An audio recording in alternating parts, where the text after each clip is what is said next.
আসসালামু আলাইকুম। তো আসলে আজকে সৌদি আরবে একটা জিনিস শেয়ার করব আপনাদের সাথে। হয়তো আমি যেখানে থাকি, গতকালকে আমার কফিলের মানে ভাইয়ের ছেলে হবে সম্ভবত। তো সে আসছে। আসার পরে আসছে কিন্তু রাত ২ঃ০০ র সময় আমাকে ফোন দিছে কফিলের ছেলে যে, "দরজা খুলে দে। এরপরে হয়তো তারা ভিতরে ঢুকবে।" তো তারা ভিতরে আসছে। আসার পরে কাল রাত ২ঃ০০ র সময় আমার জন্য একটা কিসে কইরে এই যে পলিথিন যেটা বলা হয় এটাকে বলি হয়তো সৌদি আরবে কিস, এইটাই কইরা যে খাবার নিয়ে আসছে। তো সেটা এখন আপনাদের সাথে একটু শেয়ার করব।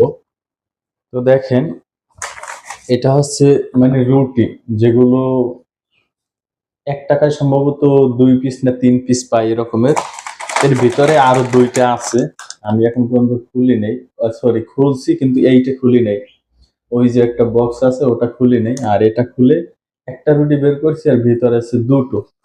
যাই হোক, এই রুটির সাবজেক্ট গেল। এরপরে সাথে আছে বেশ কিছু সস, এই যে এগুলো গেল। এরপরে এটা এখন একটু খুলে দেখবো আসলে ভালোটা আনছে না খারাপ কিছু আনছে, বা খেয়ে আনছে না ইনটেক আনছে। আমি এখন পর্যন্ত খুলি নাই, এখন একটু দেখি। তো দেখেন, আসলে মনে হয় ওই দিক থেকে ১ পিস খেয়েছে। ১ পিস বা ২ পিস হতে পারে ছোট। ওইগুলো সম্ভবত খেয়েছে। আর এই দিকটা এগুলো কিন্তু খায় নাই। মোটামুটি ভালো আছে।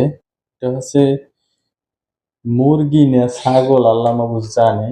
বলতে পারি না। আমি এখনো পর্যন্ত খাই নাই। সবেমাত্র ভিডিওটি ওপেন করার পরে আপনাদের সাথে শেয়ার করলাম, খুললাম। তো আসলে সৌদি আরবে হয়তো যারা মানে গ্রাম অঞ্চলে যে রেস্তোরাঁ বলে, বা দেখা গেছে খেজুরের বাগানে যারা যেসব লোকে কাজ করে, তারা হয়তো এরকমের বিভিন্ন খাবার পেতে পারে। হয়তো অনেকে আপনাদের সাথে শেয়ার করতে পারে, অনেকে করে না। সৌদিরা কি করে, খাওয়ার পরে যে খাবারগুলো থাকে সেই খাবার নিয়ে আসে, বা মোটামুটি ভালোটাও নিয়ে আসে অনেক সময়, আবার অনেক সময় খারাপটাও নিয়ে আসে। যাই হোক, এগুলো হয়তো যারা যারা কাজ করে তারা খায়।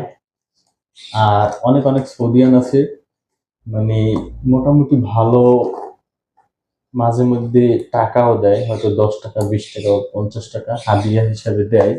কিন্তু আমার কফিলে সেটা দেয় না। এমনি মন মানসিক খুব ভালো।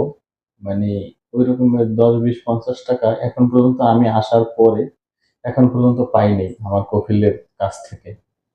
যদিও এমনে মুখে মোটামুটি ভালো, কিন্তু আবার মাঝে মধ্যে রাগ হলে মনে হয় না যে থাকি এখানে। এত কষ্ট হইয়া যায়।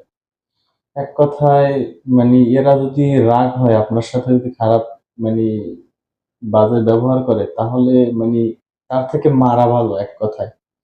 এমন পর্যায়ে মাঝে মধ্যে হইয়া যায়। যাই হোক, আসলে একটা জিনিস ভাবি, যখন বাহিরে যদি কাজ করতাম, অন্যান্য লোকজনও তো গালাগালি দিত।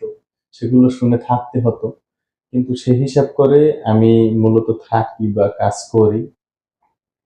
একটা কথা আছে, প্রবাদ আছে, হয়তো আমরা গ্রাম্য ভাষায় বলে থাকি যে, "যে গরুতে দুধ দেয় সে গরুর লাথি খাওয়া ভালো।"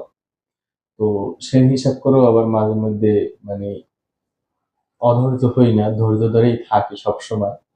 যাই হোক, হয়তো সৌদি আরবের বিভিন্ন ভিডিও পেতে অবশ্যই চ্যানেলটি সাবস্ক্রাইব করে সাথেই থাকবেন, এবং অন্যকে দেখার জন্য ভিডিওটি শেয়ার করে দিবেন। আর ভিডিওটি ভালো লাগলে লাইক করতে ভুলবেন না। ধন্যবাদ, ভালো থাকুন, সুস্থ থাকুন। আল্লাহ হাফেজ। টাটা।